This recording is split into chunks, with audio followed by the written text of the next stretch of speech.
Excelentísimas e ilustrísimas autoridades, señoras y señores, Egunon, buenos días. Como presidente de Nueva Economía Forum, tengo el placer de darles de nuevo la bienvenida a la tribuna Euskadi del Fórum Europa, que organizamos con la colaboración de Petronor, BBK y Orange. Hoy tenemos la especial satisfacción de recibir, en un momento importante, comienzo de curso, a la consejera de Educación del Gobierno vasco, doña Isabel Celaá, a la que va a presentar el exconsejero de la misma cartera, don Ignacio Oliver. La tribuna es suya.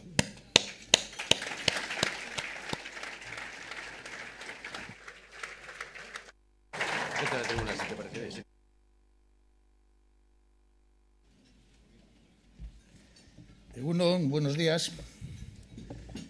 Cuando la consejera de Educación, Universidades e Investigación me propuso una conversación telefónica realizar su presentación en esta conferencia del Fórum Europa, de manera espontánea, le contesté que, cómo no, me pareció lo más natural. Contestación en la que me reafirmé tras pensarlo más detenidamente en razón de estas tres consideraciones. Una primera, institucional. Me lo proponía una consejera del Gobierno vasco, del Gobierno de mi país. Consideración fundamental desde mi posición de nacionalista vasco. Me lo proponía la consejera de Educación, a quien agradezco me haya considerado adecuado para hacerlo. Una segunda, personal. Isabel y yo hemos discutido, debatido y polemizado mucho. También llegado a acuerdos. Pero siempre lo hemos hecho desde el respeto y desde el reconocimiento mutuo, generándose un sentimiento que creo compartido de estima y afecto, que en mi caso valoro altamente.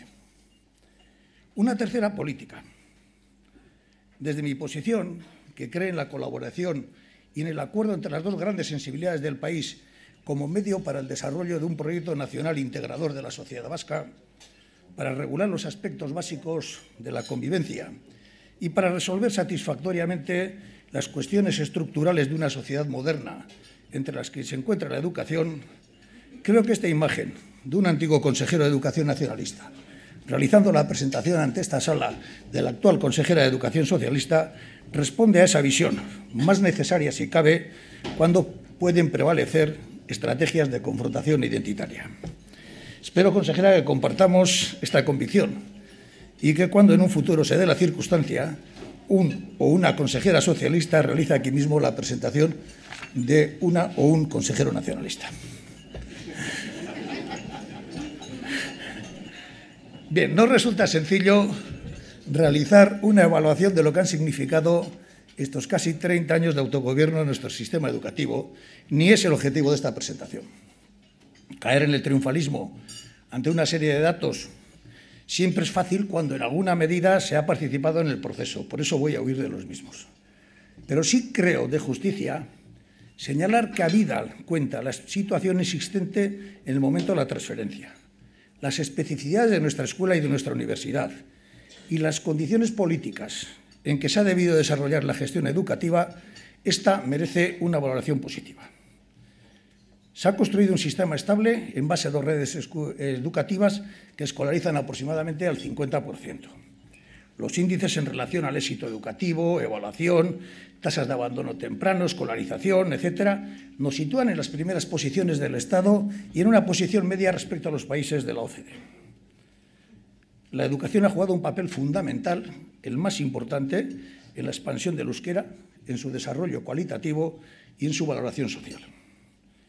Una universidad pública naciente, sin una organización interna reconocible y sin estatutos, se ha transformado en la Universidad del País Vasco, institución consolidada y reconocida académica y socialmente, que junto a las universidades de Deusto y Mondragón conforman una oferta amplia y de calidad. Y no era sencillo. A la dificultad inherente de todo sistema educativo se añadían, en nuestro caso, aspectos estructurales específicos, diferentes concepciones sobre el autogobierno educativo y sus límites, problemas identitarios que afectan al sentimiento y un reto fundamental, cual era la euskaldunización, la devolución de la deuda histórica de la escuela con nuestro idioma propio. Quiero recalcar que el proceso de diseño y construcción del sistema educativo ha sido una tarea colectiva de la política, 8 consejeros de 3 partidos distintos, y de los sectores educativos. Y creo que eso es importante en un país caracterizado por la dificultad para llegar a acuerdos en aspectos básicos de nuestra convivencia y de la estructuración del sistema social.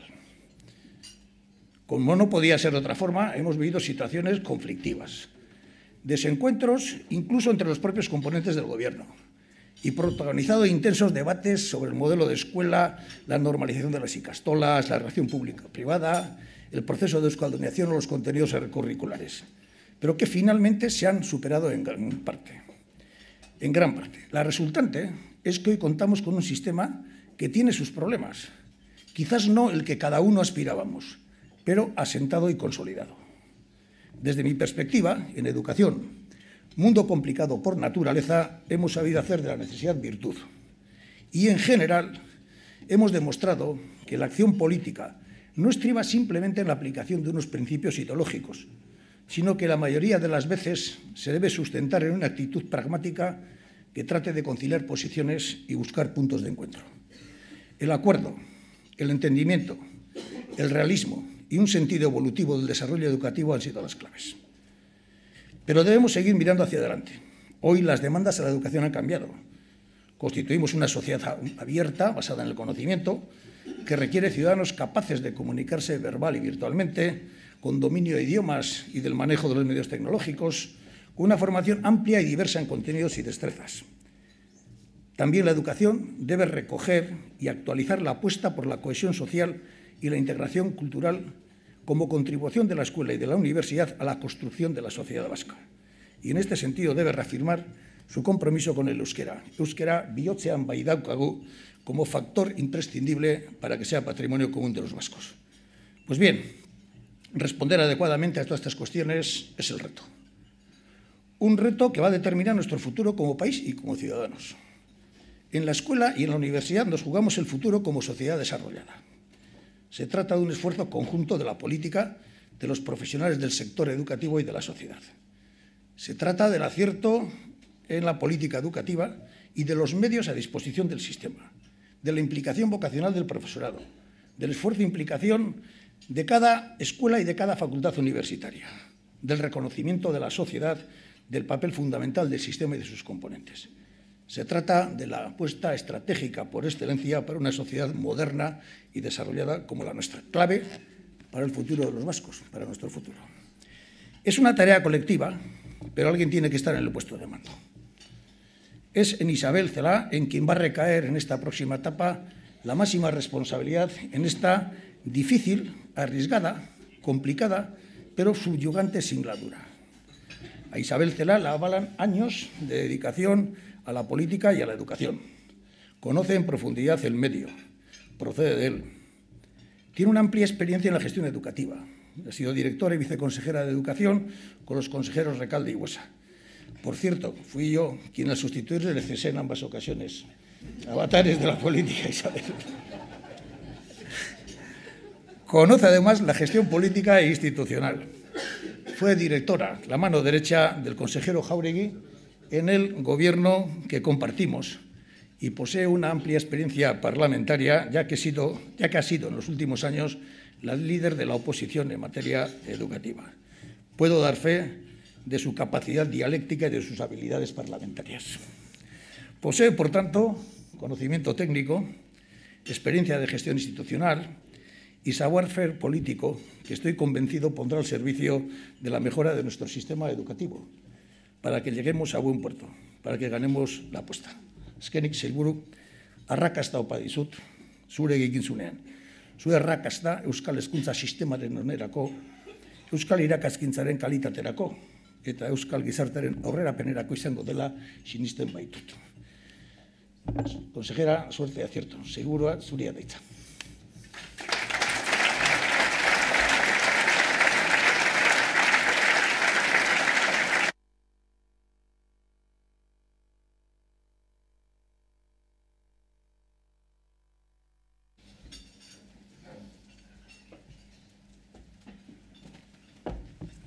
Egun on guztioi. Es para mí un honor poder dirigirme a todos ustedes por invitación realizada por el Fórum Europa, a quien deseo agradecer la oportunidad de compartir este desayuno. Bereziki eskertu nahi diot, nire lagun onari, Ignacio Oliveriri, aurkezpenean esan berri dituen hitz, adeitzu eta gozoengandik. Mila esker, Ignacio. He de confesar que efectivamente la anécdota que cuenta él es cierta. Entraba subrepticiamente al despacho y decía, tengo que volver a cesarte. Y yo le dije, esta que sea la última vez, porque la próxima te voy a cesar yo a ti. Bien, desde hace algún tiempo él y yo, junto a otros, compartimos una mirada transversal sobre Euskadi, siendo precisamente esa la perspectiva que hoy queremos proyectar, coincidiendo aquí en espacio y tiempo de manera consciente. Ignacio ha sido el consejero de Educación que más tiempo ha estado en el cargo. No quería irse. Con Ignacio he discrepado en mucho, pero también he compartido siempre desde ventanas muy distintas las bases de la educación vasca que él continuó desplegando tras Fernando Buesa. Así que no parto de cero. Me siento continuadora de una tarea que otras personas con la misma responsabilidad ya iniciaron antes que yo, a lo largo de 30 años de autogobierno democrático y aún antes si nos remontamos al periodo preautonómico. Tienen todo mi respeto. Tenemos un buen sistema de enseñanza, siempre lo he dicho, pero es preciso devolver la educación al sistema. Es necesario liberarlo de grandes cantidades de materiales de aluvión que se han ido depositando en sus orillas para mejorar su autodefinición como sistema singular, como sistema propio, libre de prejuicios identitarios y de enfrentamientos menores o excesivamente partidistas, y acorde con la sociedad moderna y abierta que hoy es Euskadi. Nuestro sistema educativo debe ser acogedor de los múltiples sentimientos y emociones de pertenencia, de las múltiples identidades de los y las vascas. Debe, además, y en primer lugar, cultivar el sentido crítico propio de una sociedad democrática avanzada, en la que todo, absolutamente todo, ha de ser susceptible de debate sin que nada sea tabú.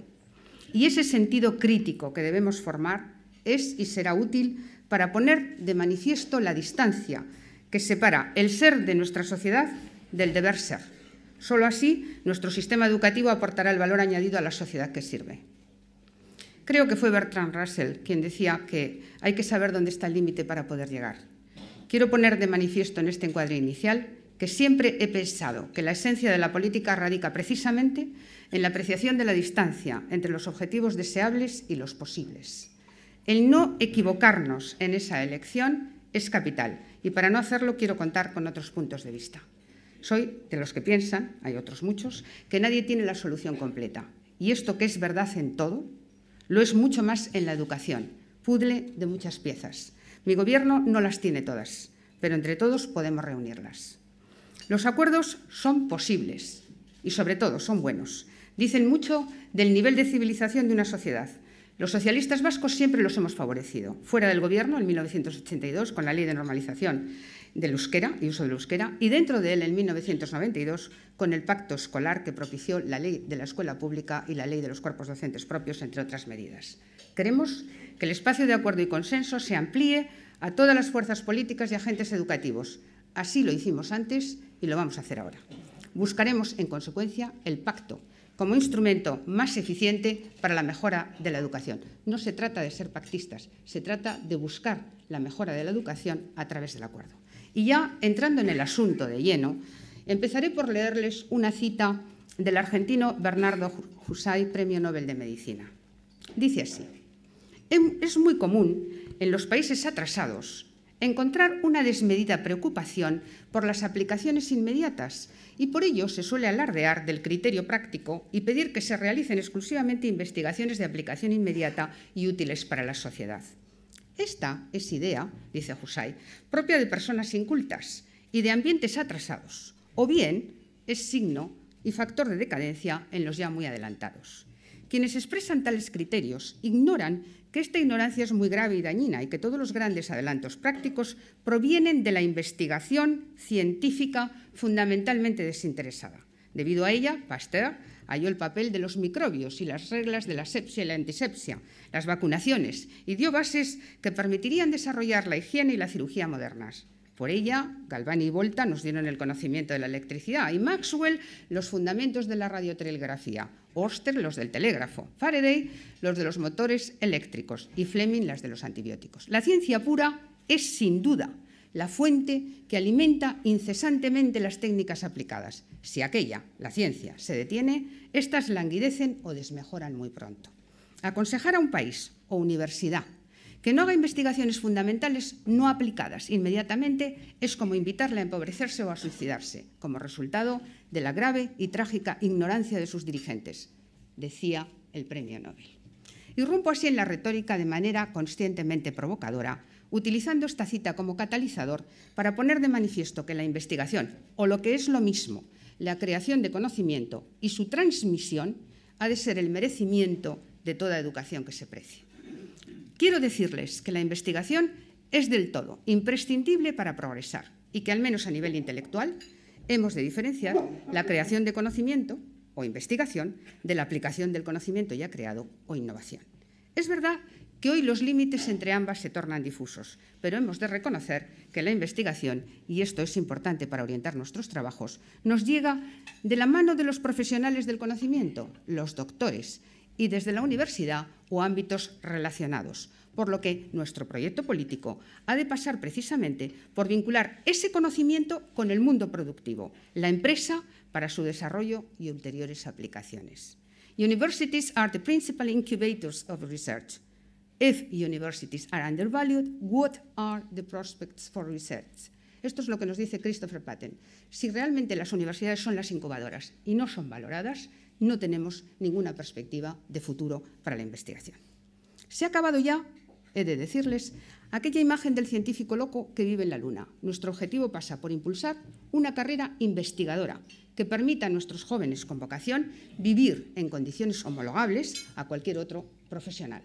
Barack Obama decía recientemente: algunos creen que apoyar la investigación en estos momentos de crisis es un lujo, pero estoy en desacuerdo.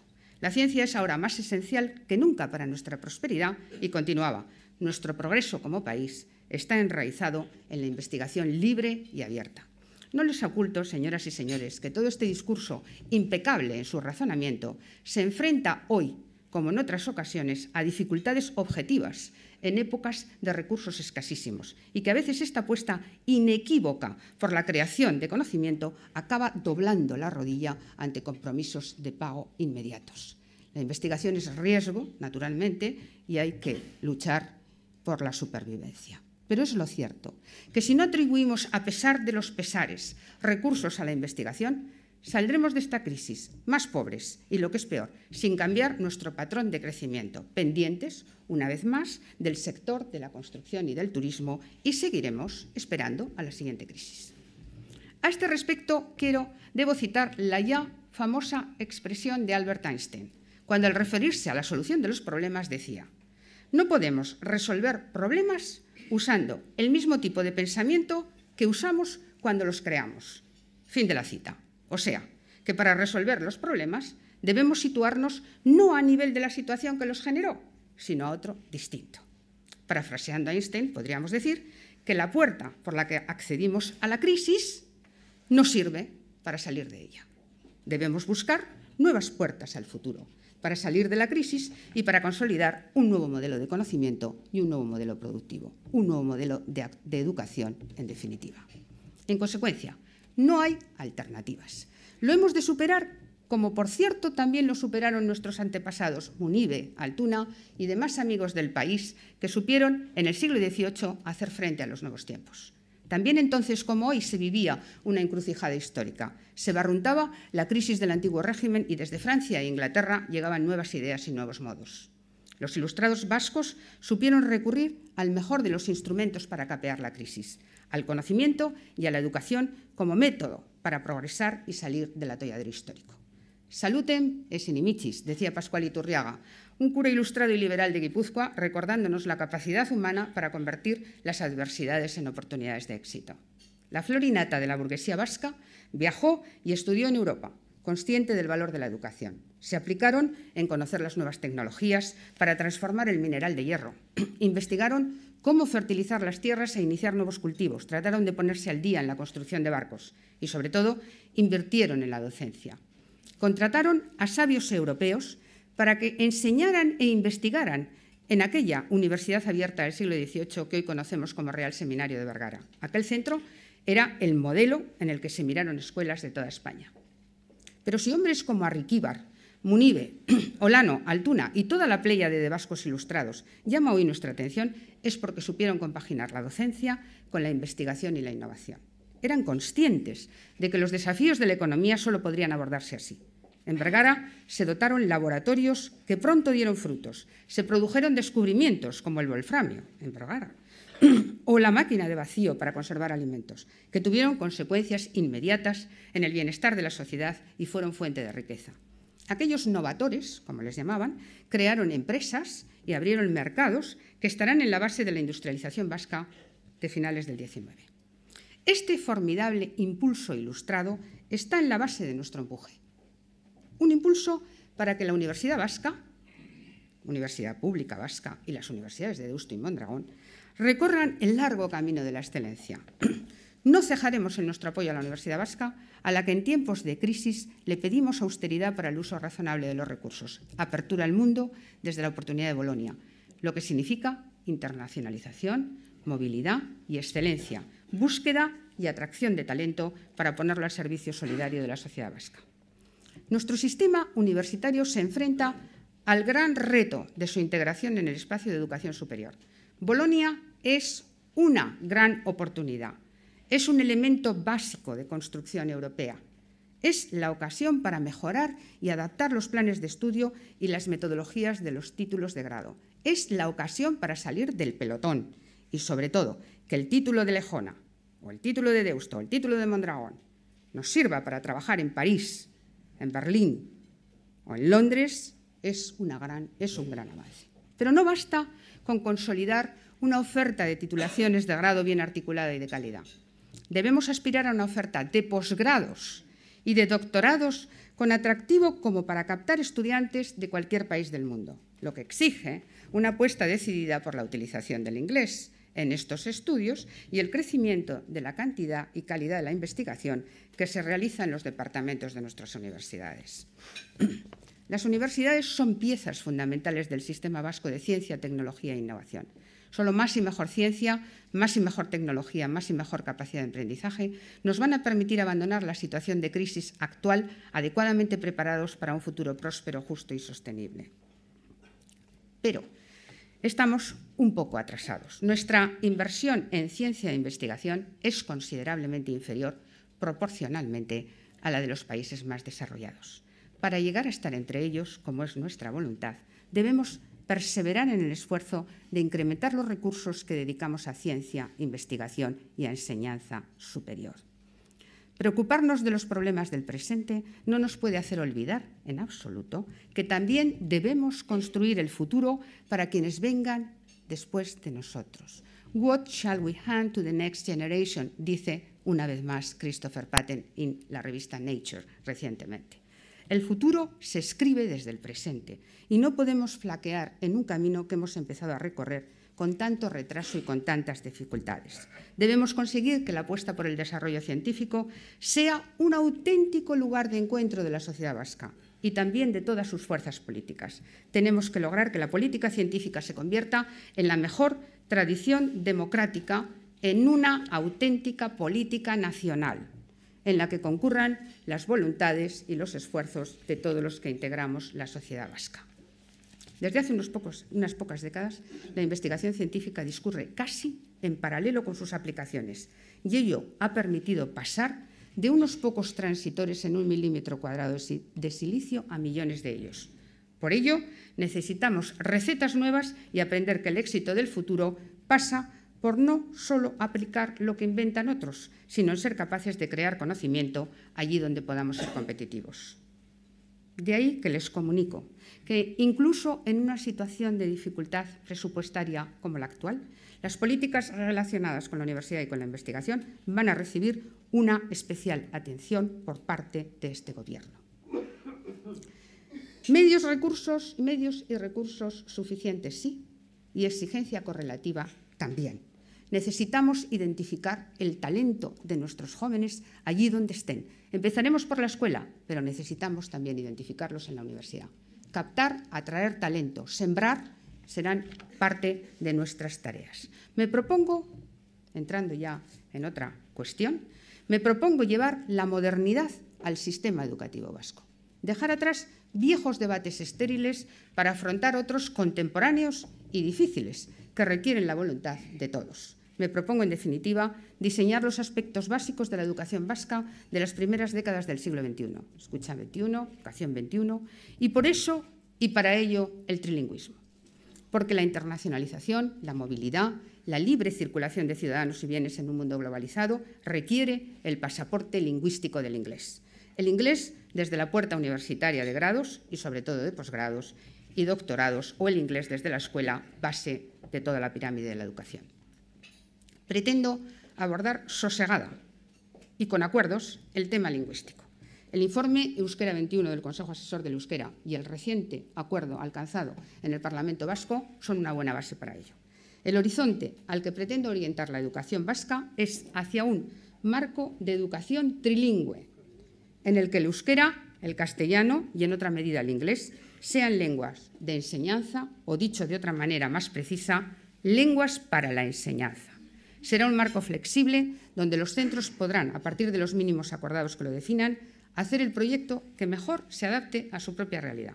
Entiendo el avance hacia este marco como un progresivo proceso de acercamiento y confluencia que, partiendo de la propia realidad lingüística de cada centro, se dirige hacia ese cauce común y a la vez flexible.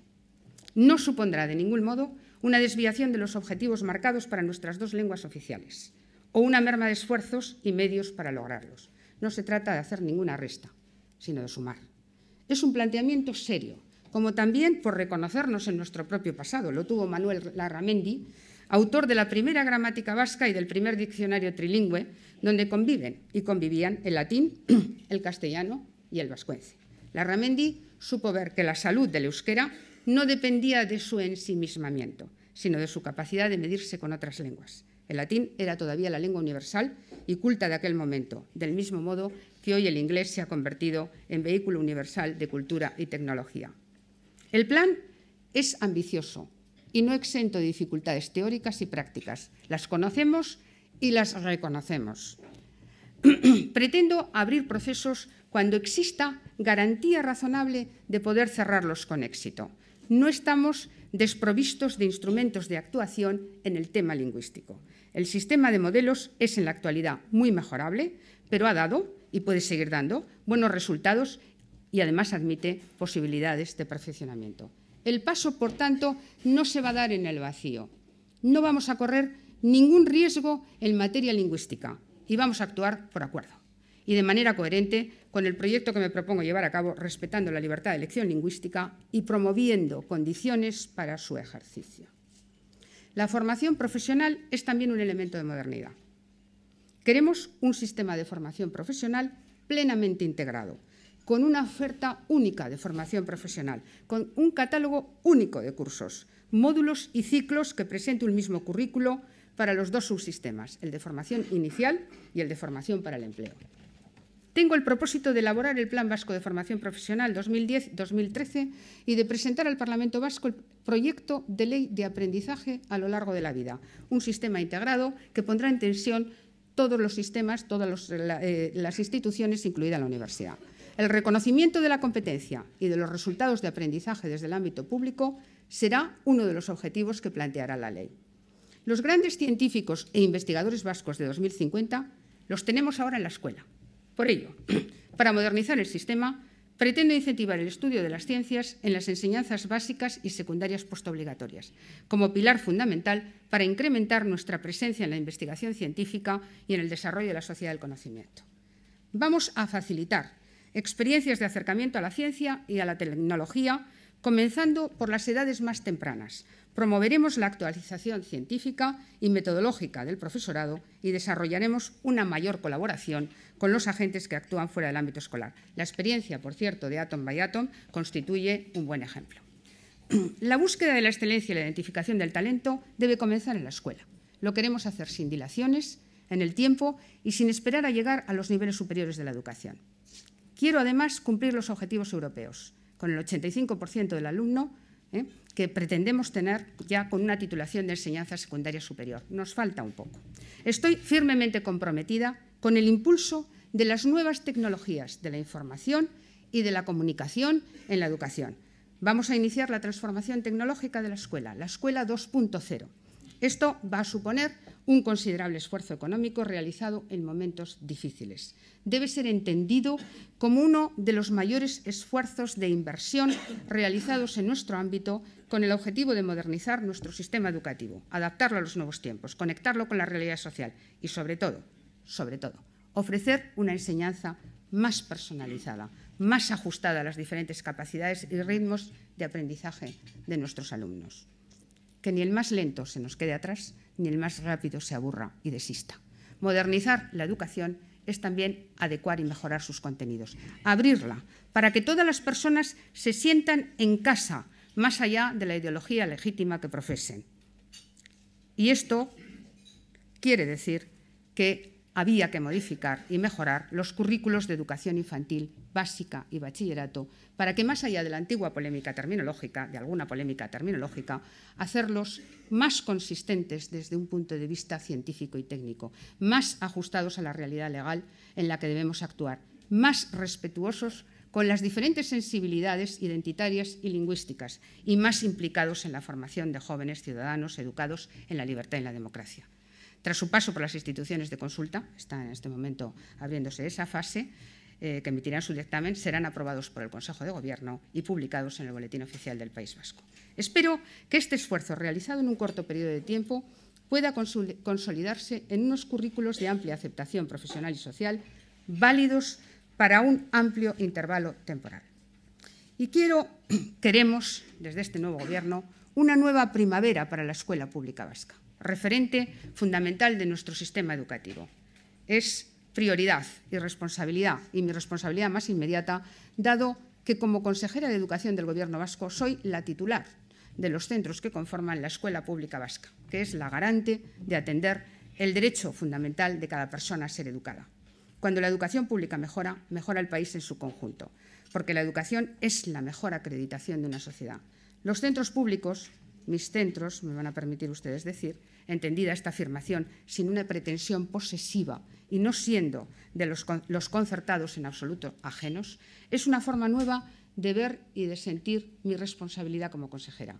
Asumo gustosa esta responsabilidad y anuncio que a lo largo de la legislatura promoveré un plan estratégico de la mejora de la escuela pública vasca que hará frente a algunas inercias de desinterés del pasado que han impedido un desarrollo vigoroso de la misma y provocado la cronificación de algunos de sus problemas. Quiero, por otro lado, integrar todas las aportaciones del conjunto de centros de nuestro sistema educativo. Quiero establecer un marco justo y equitativo de los centros sostenidos con fondos públicos, fomentando actitudes de cooperación y colaboración y de asunción solidaria de todos los requerimientos que la sociedad vasca plantea a nuestro sistema educativo. Apelo a la colaboración de todos esos centros, de todos los centros sostenidos con fondos públicos, para dar una satisfacción justa a las demandas de la sociedad vasca, también en lenguas.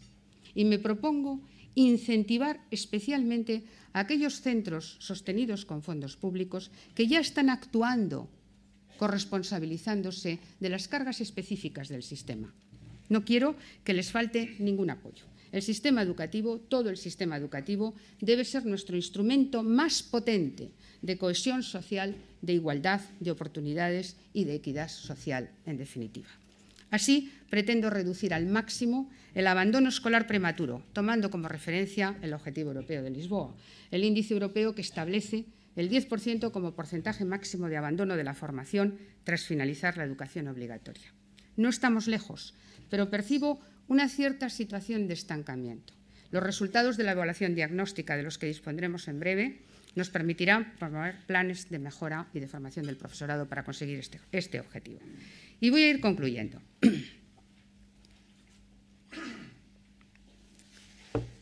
Me siento partícipe de un socialismo vasco que se reconoce en la mejor tradición ilustrada de los liberales y republicanos vascos.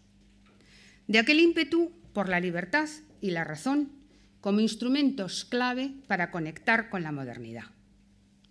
Me propongo, mi Gobierno lo va a hacer, modernizar el sistema educativo vasco para adaptarlo a los nuevos desafíos del siglo XXI, lograr el éxito escolar y trabajar por una educación superior para la excelencia.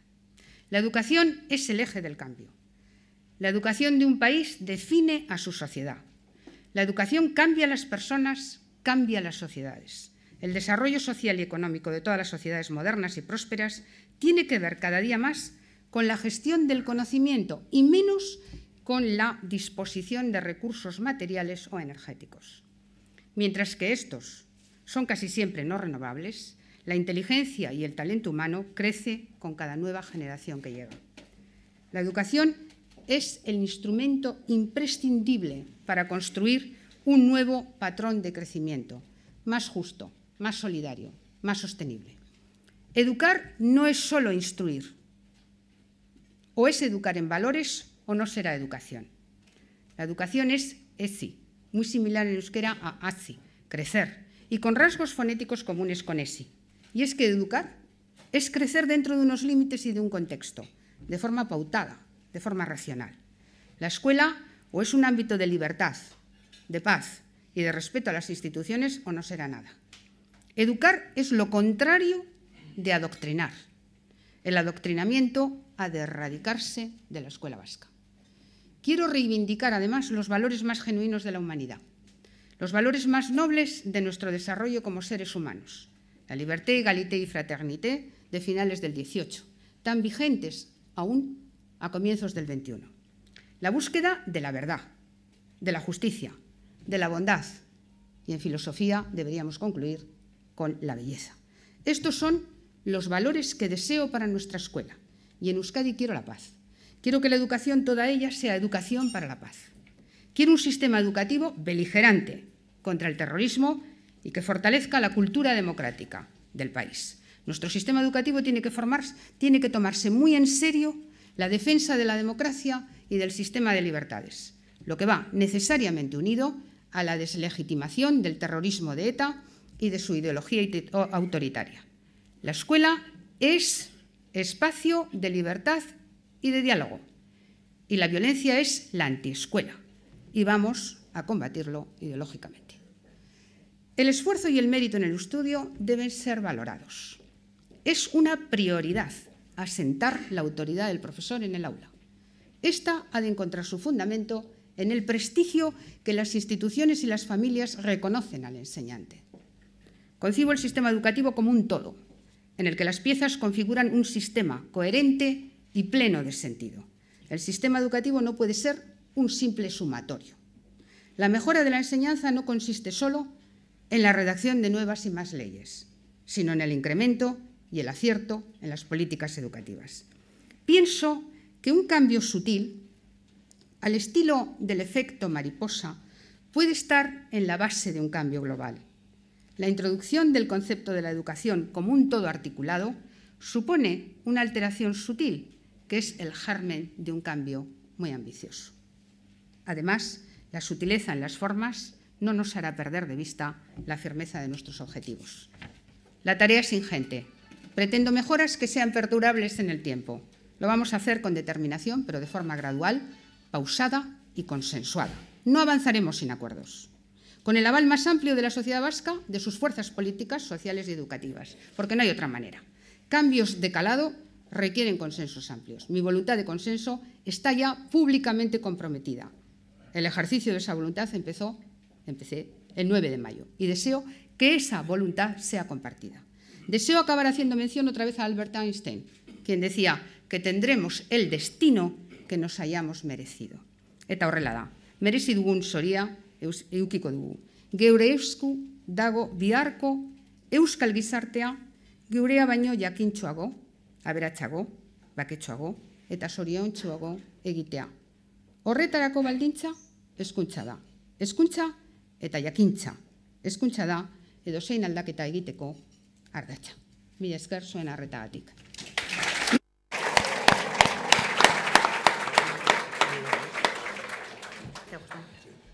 Querida consejera, muchas gracias y enhorabuena por su intervención. Vamos a pasar a las preguntas. Hay varias docenas de ellas. Yo le rogaría la mayor concisión posible. Don Luis Cañada dice, su conferencia, muy interesante por cierto, es humanista y culta, pero su proyecto de futuro prima el ámbito científico y tecnológico, dejando a un lado el humanismo y el mundo de las emociones. ¿No es esto contradictorio?, le pregunta el señor Cañada. Espero que no, espero que no. Es decir, que demos un impulso a las ciencias no significa que abandonemos las humanidades. Lo que ocurre es que teníamos, quizá por nuestra educación centenaria, es decir, 18, 19, siempre había un mayor énfasis puesto en las humanidades y las ciencias habían sido relegadas. Por lo tanto, tratemos de reequilibrar. No olvidemos las humanidades. No queremos, de ninguna de las maneras, conseguir un conocimiento ciego. No queremos las ciencias sin valores. Las humanidades son imprescindibles, impregnan la ciencia, han de impregnar la ciencia. Una ciencia ciega, un conocimiento ciego, sin valores, no nos servirá de nada.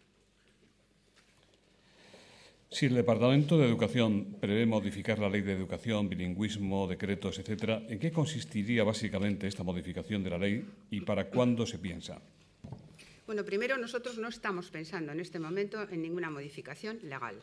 Lo primero que hay que hacer es acordar el marco trilingüe. Hemos dicho que sin acuerdos no nos podemos mover en temas lingüísticos. Son lo suficientemente serios como para no ir de manera unilateral hacia adelante. Tenemos que llegar a acuerdos. Esta es la primera cuestión. Yo creo, percibo, que hay algo más que un acuerdo implícito en la sociedad vasca en este momento para superar el marco en el que estamos y acercarnos a un marco trilingüe. Pero tras poder acordar los ejes de la carreta de ese marco trilingüe, abriremos una fase de experimentación que durará un tiempo, 2 años quizá, tras cuyo tiempo evaluaremos ese proceso de experimentación, todo lo que ha sido el proceso de experimentación en el que entrarán unos cuantos centros de la comunidad y más tarde podremos ver si hay ya una propuesta completa para acordar y haremos las modificaciones legales que sean pertinentes. Dicen, a nivel del Estado, en las últimas semanas se ha destapado una gran polémica en torno a la autoridad de los profesores. La presidenta de la Comunidad de Madrid ha llegado a anunciar una ley para dar el rango de autoridad pública a los profesores y que se restauren principios de disciplina y de orden. ¿Hará algo parecido el Gobierno vasco? Este asunto será una de sus prioridades. Y en otra pregunta dice, aún felicitándole por su conferencia, se ha echado de menos una alusión, un aliento de apoyo al profesorado. Empezando por lo último, el aliento al profesorado lo tienen siempre. Es decir, es posible que no haya puesto una línea de aliento al profesorado, pero es probablemente por alguna deformación profesional. Yo estoy con ellos, estoy con el profesorado, me identifico absolutamente. Por lo tanto, el aliento lo van a tener ahí y además tenemos el objetivo de terminar con burocracias y de facilitar la vida del profesorado en las aulas y de facilitar la vida de las aulas y de los centros. Con respecto a la autoridad del profesor, he de decir que coincidimos en la preocupación de que es preciso mejorar la autoridad y la presencia del profesor en el aula. Si bien, probablemente, con toda seguridad, discrepamos del procedimiento. Tenemos en este momento en la educación vasca instrumentos suficientes para poder afirmar la autoridad del profesorado. Tenemos un decreto de derechos y deberes recién estrenado que atribuye al director la competencia para dirigir toda la convivencia del centro y además tomar medidas correctoras inmediatas.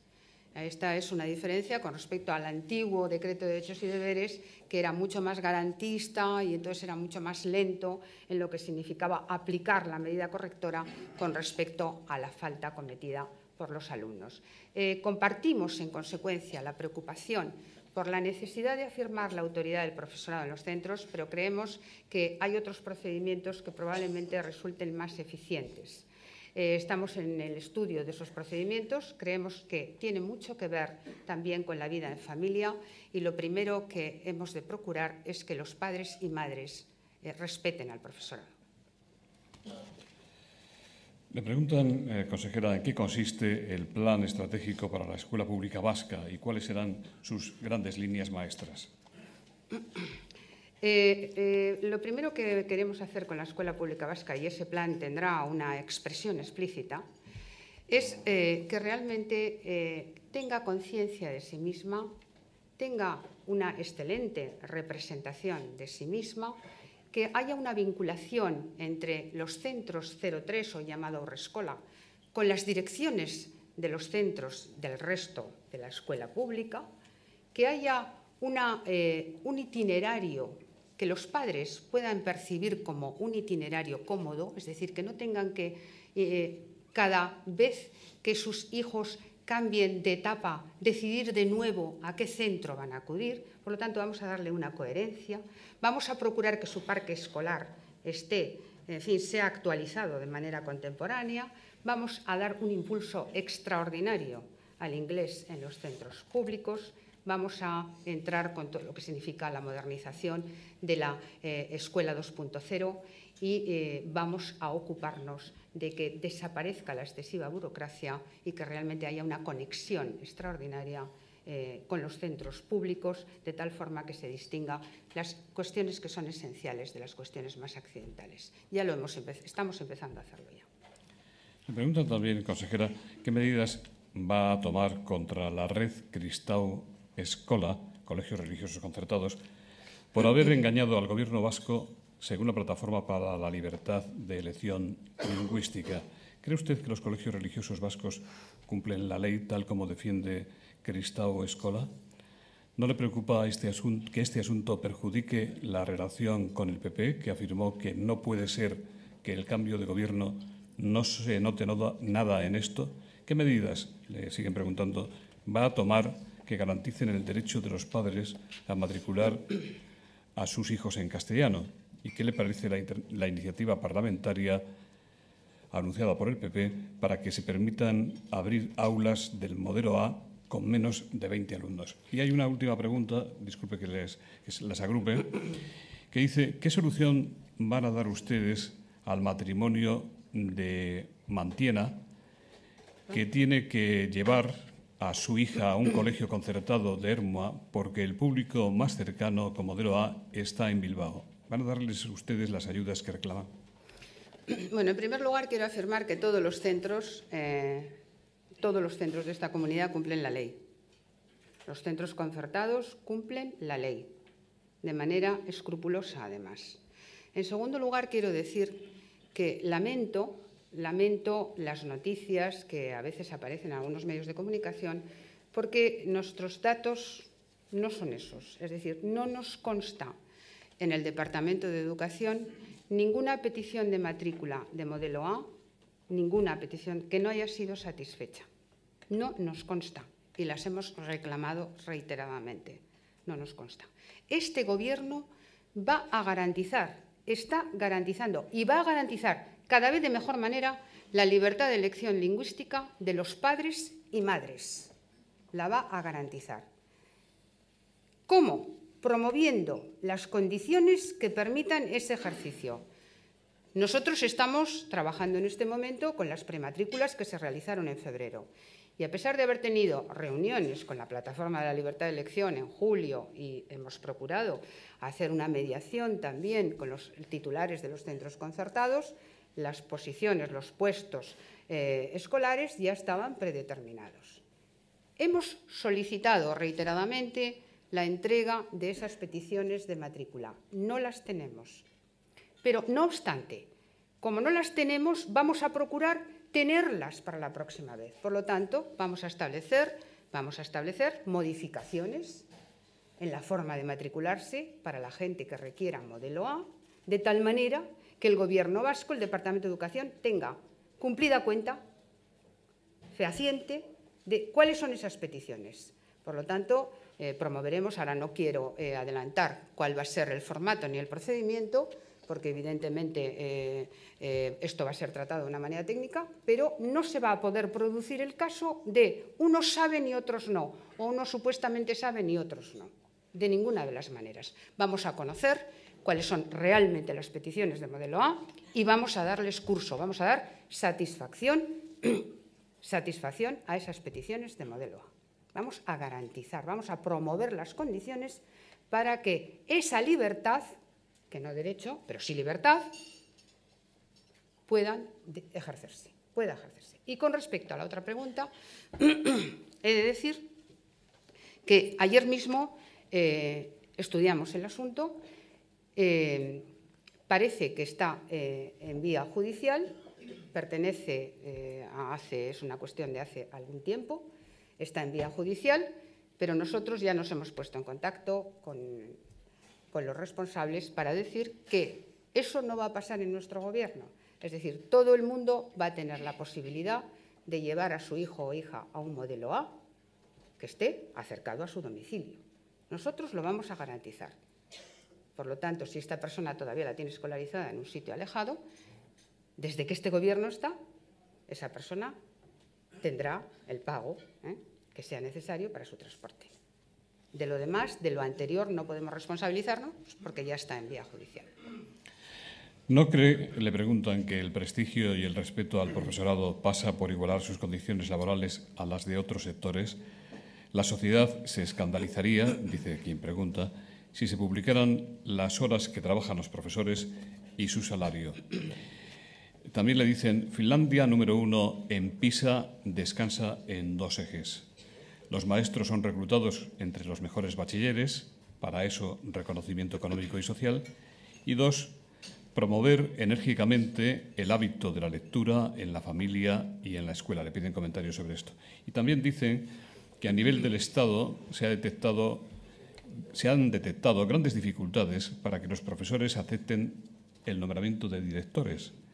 Quizás por 2 razones, pequeña diferencia de sueldo y poca autoridad real. Empezando por lo último. Es verdad, tenemos un problema clarísimo para encontrar direcciones consolidadas en los centros. Tenemos un problema gravísimo para que haya candidatos para ser director. Y esto lo tenemos que arreglar. Porque el director es una pieza fundamental en el centro educativo para hacer cualquier cosa. Es una pieza fundamental, es el referente, es el motor. Bueno, pues aquí tenemos un problema grave y esto hay que arreglarlo. Con respecto a equiparación de profesores con otros, bueno, los profesores trabajan muchas horas, porque el trabajo del profesor, que es peculiar, no solo consiste en la impartición de la clase, consiste en la preparación de la clase, consiste en trabajar para activar al alumno, consiste en todo lo que es la organización, tomar parte en la organización de la vida del centro. Yo no estoy de acuerdo con que el profesor trabaje poco. Habrá algunos que trabajen poco, como en otras muchas profesiones, y a los que haya que activar, pero el profesorado no trabaja poco. El buen profesor trabaja mucho. No sé si había alguna otra cosa. Sí, básicamente esas. ¿Qué hay del currículum? Le preguntan, ¿qué hay del currículum basado en competencias? ¿No es la estrategia de cambio para esta consejería? ¿El currículum basado en competencias? Sí. Bueno, sí, evidentemente nosotros vamos a establecer un currículum que está basado en competencias, en línea con los últimos avances en pedagogía y en didáctica europeos. Pero esto ya lo hemos heredado también del equipo anterior y esto no ha sido objeto de modificación. Es decir, nos proponemos trabajar con un currículo basado en las competencias. El profesor Valentín González, de la Universidad del País Vasco, dice, ¿esta consejería no olvida la importancia de otras ciencias que no sean solo las físicas? ¿Cómo valorar el grado si solo se habla de posgrado y de másters? Bueno, nosotros sí valoramos el grado y pensamos que en los 4 meses que llevamos trabajando todavía no nos hemos olvidado de ninguna ciencia. Es decir, que por una parte las universidades, los 3 rectores están en 2 aquí y otro tenía Consejo de Gobierno, ha tenido la amabilidad de llegar y venir y hasta donde ha podido. Y las universidades son autónomas, ellas son las que desarrollan los itinerarios, las formas, etc. Los grados están ahí ya, están dispuestos a empezar. En la UPV lo harán el año que viene. Son 87 grados nuevos. ¿Qué ocurre? Que estamos poniendo énfasis en los posgrados y en los doctorados, fundamentalmente porque sentimos que los grados servirán para atender las necesidades de la comunidad de manera más aproximada. Por eso, en los grados se utilizarán fundamentalmente las 2 lenguas de la comunidad. Pero hacemos énfasis en los posgrados y en los doctorados porque si queremos atraer talento, si queremos verdaderamente ser coherentes con las ideas de la internacionalización y la movilidad y que realmente nuestra universidad, nuestras 3 universidades, pasen a ser universidades punteras, necesitamos que esos doctorados y esos posgrados atraigan a la comunidad internacional, atraigan a otras universidades. Y solemos decir que esos posgrados y esos doctorados tendrán que ofertarse en inglés, precisamente para atraer a gentes de otra comunidad. Santos Urrutia dice: Garmendia es la ministra menguante, según publicado hoy el Correo. ¿Cómo ve y cómo se entiende usted con el ministro de Educación del Gobierno de España? ¿Cree que el también vasco Ángel Gabilondo será capaz de convencer al PP para suscribir un gran pacto sobre educación? No parece, dice quien pregunta, Santos Urrutia, que la breve y formal reunión entre el ministro y la Cospedal vaya a ir mucho más lejos que una foto. Bueno, yo tengo muchísima esperanza puesta en el ministro Gabilondo. Tengo una buena comunicación con él, no solo en formas, sino en el fondo de la cuestión. Nosotros hace mucho tiempo, los socialistas vascos, llevamos reclamando aquí un pacto educativo, muchos años. Y pensamos que efectivamente él entiende que un pacto no es por ser pactista, sino porque si queremos hacer una extraordinaria mejora en la educación y con largo aliento, no hay más que un recorrido posible, no hay más que un solo instrumento, y es el acuerdo. El acuerdo en educación es fundamental. Es fundamental porque, de otra manera, cada vez que hay un gobierno cambia la ley. Y en este momento podremos tener una base bastante interesante para acomodar ese acuerdo, que es la última ley hecha por un gobierno socialista, la LOE, que no fue de gran entusiasmo para los socialistas, he de decir. Es decir, que no es una ley que realmente se pueda decir, esta es una ley de izquierdas, esta es una ley... No es una ley que se hace con esa perspectiva. Es una ley comprensiva. Es una ley que puede acomodar perfectamente a la derecha, si ustedes me permiten esta expresión, y a la izquierda, a la socialdemocracia y a los conservadores. Hay una buena base. Y desde luego, por lo que yo sé y por lo que yo conozco, el interés del ministro Gabilondo es genuino.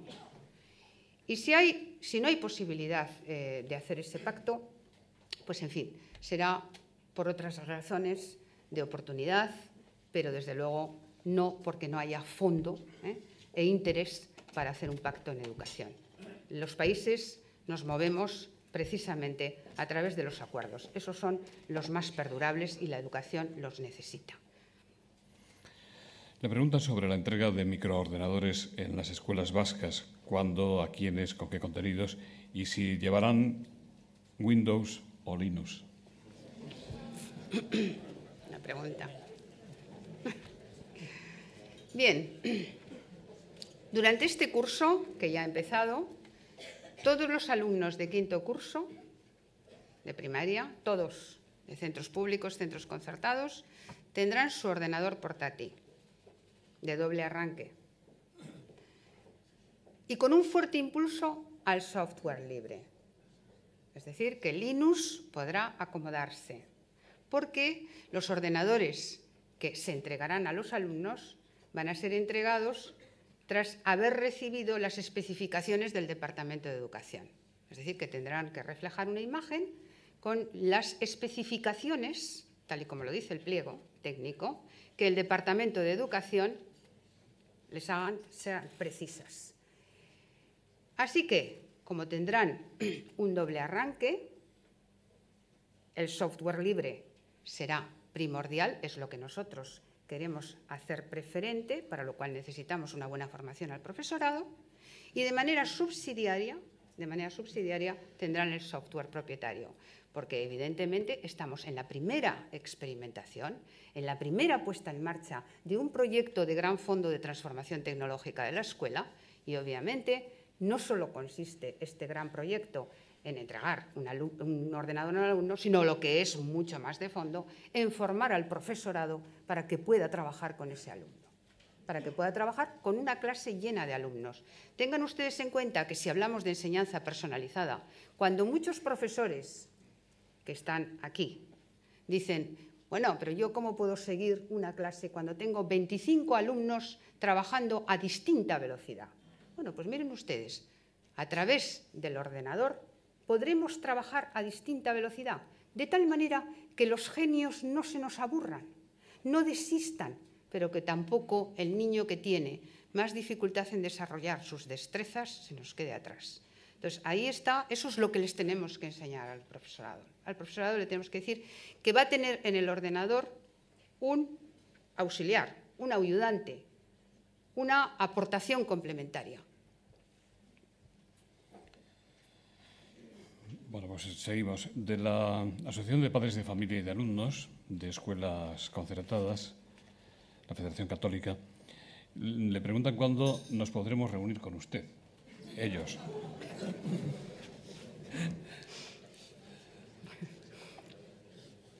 Pues ahora lo sencillo y lo cómodo sería decir Cuando quiera. Cuando quiera.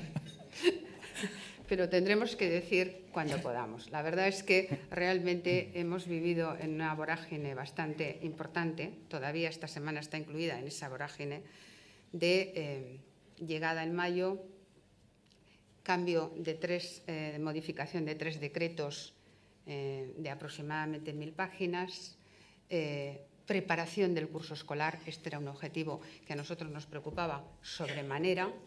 Hemos de tener en cuenta que las prematrículas ya se habían hecho en febrero. Había que poner en marcha el curso y gripe A, encuentros con todos los sectores para información y para adopción de medidas preventivas. Y luego apertura de todo lo que se pueda abrir en educación. Apertura, de universidades, centros públicos, en fin, de todo, y castolas, centros concertados y, en fin, yo creo que a partir de la semana que viene las personas que aquí se dirigen pueden dirigirse a nosotros y yo creo que podremos entablar una conversación. Javier Barbón, creo que dice, la integración de alumnos o alumnas con notables dificultades de aprendizaje está causando más problemas que resultados. ¿Hay algún objetivo a este respecto, alguna prioridad en su política y estrategia para los próximos meses?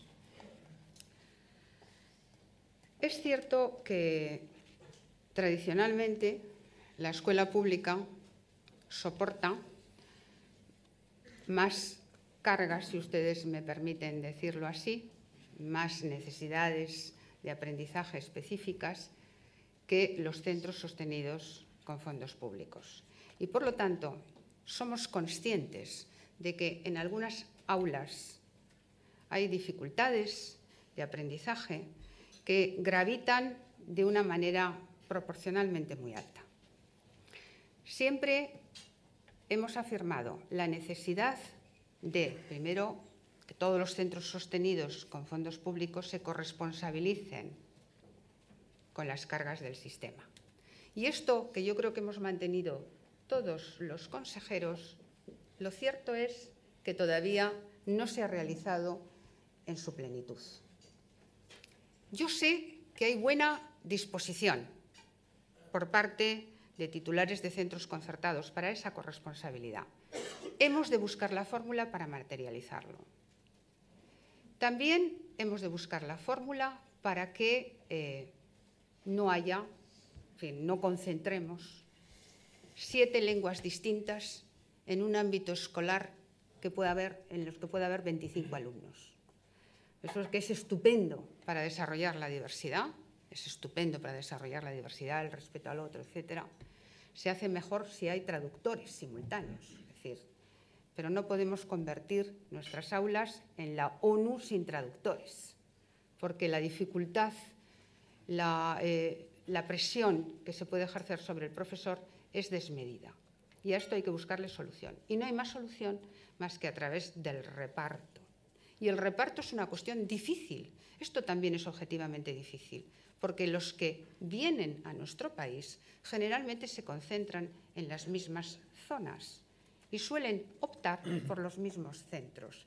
Y como tenemos una libertad de elección de centro, hemos de conjugar la libertad de elección de centro con la garantía de que aquello que se imparte tiene condiciones para ser impartido de manera correcta. Por tanto, en fin, hay dificultades en el sistema que realmente no tienen una solución rápida y fácil. Y hay que irla buscando y hay que ir mejorando el sistema, pero obviamente para hacerlo hay que tener una orientación clara de que eso existe y de que hay que abordarlo. Tenemos ya que finalizar, consejera. Le voy a leer estas preguntas que vienen de Carlos Echevarría. Dice, usted es una personalidad influyente en el Partido Socialista de Euskadi, de cuyo comité ejecutivo forma parte. ¿Qué peso tendrán en el Congreso del PSE, en los debates, los temas relativos al euskera y la educación en el País Vasco? ¿Existe en este Congreso el peligro de que un exceso de euforia por haber conseguido el gobierno de Euskadi pierdan el sentido de la realidad, olviden que el PNV les ganó realmente las elecciones y vivan ustedes en una nube? ¿Apostaría usted porque el señor Gil será elegido como nuevo secretario de organización del Partido Socialista de Euskadi? ¿Qué cargo o figura cree que tiene que desempeñar el coordinador del Gobierno vasco y consejero de Interior, que dejará la Secretaría de Organización del PSE? ¿Y qué opina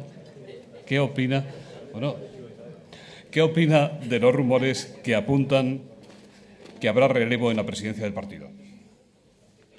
La verdad es que el preguntante, en fin, provoca. Debe saber mucho. A lo mejor es miembro de la Ejecutiva y no lo mucho, dice. Digo, seguramente. Bueno, en primer lugar, ayer mismo tuvimos Ejecutiva y, desde luego, para nada esto de la autocomplacencia.